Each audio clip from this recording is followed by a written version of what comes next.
wabarakatuh. Tabibun, kembali lagi dengan saya Diah Alfiatun Nikmah, salah satu guru penggerak Kabupaten Tulang Bawang Barat.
Dahulu kala, ada sebatang pohon apel yang besar. Setiap hari, seorang anak laki-laki kecil mendatangi pohon apel itu dan bermain-main di sekelilingnya.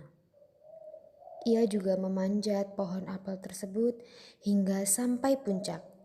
Kemudian anak laki-laki itu mengambil buah apel dan memakannya.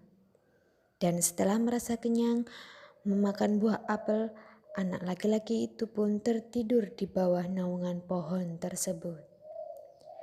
Waktu berjalan, si anak pun tumbuh menjadi lebih besar. Ia tidak lagi bermain di bawah pohon apel, sebagaimana waktu ia kecil dulu. Suatu hari, si anak mendatangi pohon apel dengan raut wajah yang sedih.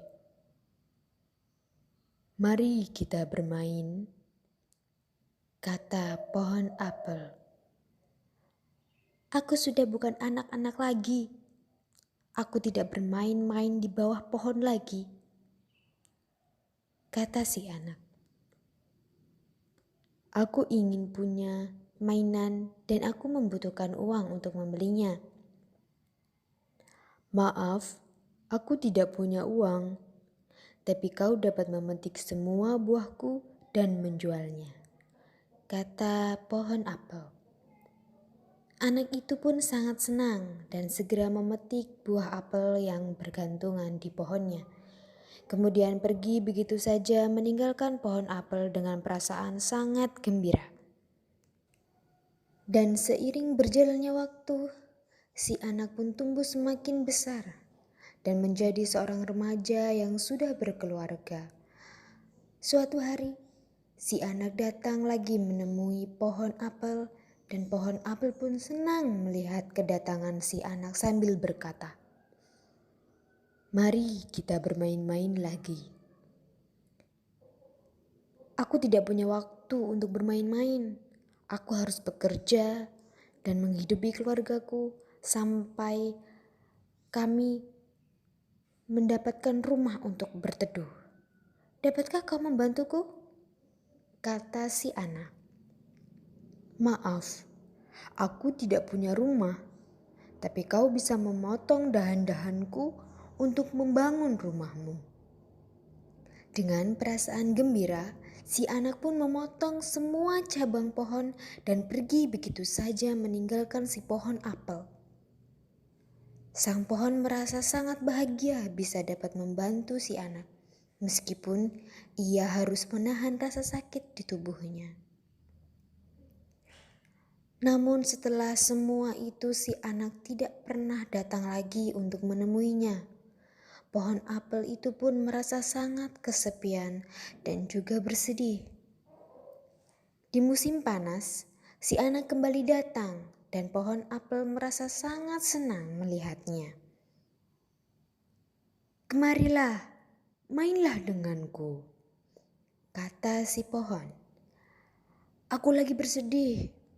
Aku semakin tua. Aku sangat ingin berlayar menikmati hari tuaku. Dapatkah kau memberiku perahu?" "Aku tidak mempunyai perahu, tapi aku bisa membantumu. Gunakanlah batangku untuk membuat perahu. Maka kau akan dapat berlayar menikmati hari tuamu dengan perasaan bahagia." Lalu si anak tanpa berpikir panjang dan mengetahui perasaan si pohon langsung memotong batangnya untuk digunakan dalam membuat perahu.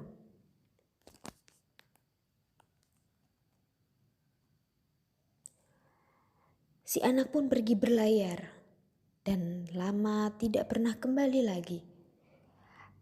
Akhirnya setelah beberapa tahun berlalu, si anak datang kembali. Si anak pun menemui pohon apel.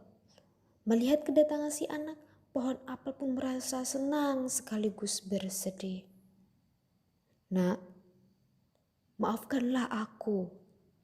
Aku tidak mempunyai apa-apa lagi untukmu sekarang ini. Buahku sudah tidak ada lagi, dan begitu juga batangku sudah tidak ada lagi," kata pohon apel. "Aku sudah tidak punya gigi lagi untuk menggigit," kata si anak. "Aku tidak mempunyai batang lagi untuk dipanjat," kata pohon apel. "Aku sudah terlalu tua untuk memanjat," kata si anak. "Aku benar-benar tidak memiliki apa-apa lagi kecuali akar-akarku yang sekarang sedang sekarat," kata pohon apel dengan sedih. "Aku sekarang tidak butuh macam-macam. Aku hanya ingin tempat untuk beristirahat. Aku merasa sangat lelah setelah melewatkan tahun-tahun ini," jawab si anak. "Baiklah kalau demikian. Akar pohon tua adalah tempat yang baik untuk bersandar dan beristirahat. Kemarilah dan duduklah bersamaku. Istirahatlah," kata si pohon. Si anak lalu duduk bersandar di akar pohon tua sehingga matanya terpejam. Dan sang pohon pun tersenyum bahagia hingga meneteskan air mata memandang si anak. Dahulu kala, ada sebatang pohon apel yang besar.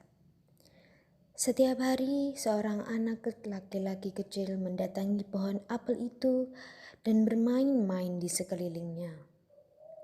Ia juga memanjat pohon apel tersebut hingga sampai puncak.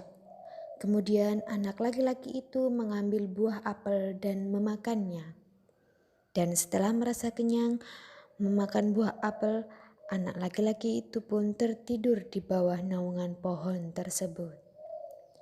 Nah, kita sudah mendengarkan dan menyimak cerita atau dongeng tentang pohon apel dan anak laki-laki. Nah, yang dapat kita simpulkan dari kisah itu adalah pohon apel itu ibarat orang tua kita dan anak laki-laki itu diibaratkan dengan diri kita sendiri. Semakin lama pohon apel itu tumbuh dan anak itu pun juga ikut tumbuh, kita tumbuh di keluarga kita bersama orang tua kita. Orang tua selalu memberikan apa saja kepada anaknya agar anaknya itu bahagia. Apapun yang anak itu minta kepada pohon apel selalu diberikannya. Nah, begitu juga orang tua kita. Orang tua kita ingin anaknya bahagia.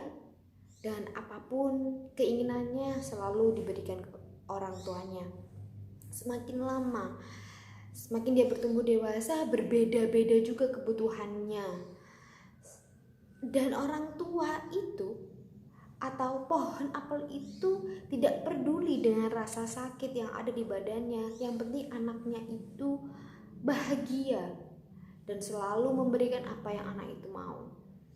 Kemudian kita sebagai seorang anak jangan seperti sifat egoisnya anak kecil tadi, anak laki-laki tadi, selalu datang ketika dalam masa-masa yang sulit saja, dan pohon itu selalu memberikan apa yang anak kecil itu minta atau anak laki-laki itu mau, seperti itu. Dan di akhir ketika pohon itu sudah tidak bisa memberikan apa-apa lagi, ternyata anak itu, anak kecil yang sudah dewasa kemudian sudah menjadi tua, dia hanya butuh satu tempat, yaitu tempat terakhir untuk dia beristirahat. Nah, hikmahnya adalah sayangilah kedua orang tua kita yang sudah membesarkan kita, yang sudah merawat kita, memberikan apapun yang kita mau, dan berbaktilah kepada kedua orang tua selagi mereka masih ada. Mereka tidak butuh harta benda, yang mereka butuhkan adalah kasih sayang kembali dari kita untuk mereka. Itu adalah suatu hal yang sangat berharga, yaitu kasih sayang dari anak-anaknya ketika mereka sudah tidak bisa memberikan apapun lagi.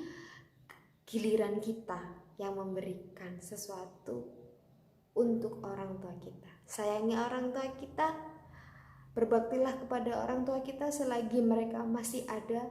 Dan apa wujud bakti kita kepada orang tua kita ketika orang tua kita sudah tidak ada? Selalu mendoakannya, selalu mendoakan kedua orang tua kita dan orang-orang yang kita sayangi, agar mereka juga di akhirat sana, di alam sana, bahagia memiliki kita. Ya, seperti itu perjumpaan kita kali ini. Mohon untuk kritik dan sarannya. Semoga kita termasuk orang-orang yang berbakti kepada orang tua kita dan selalu menyayangi kedua orang tua kita. Akhiran, wassalamualaikum warahmatullahi wabarakatuh.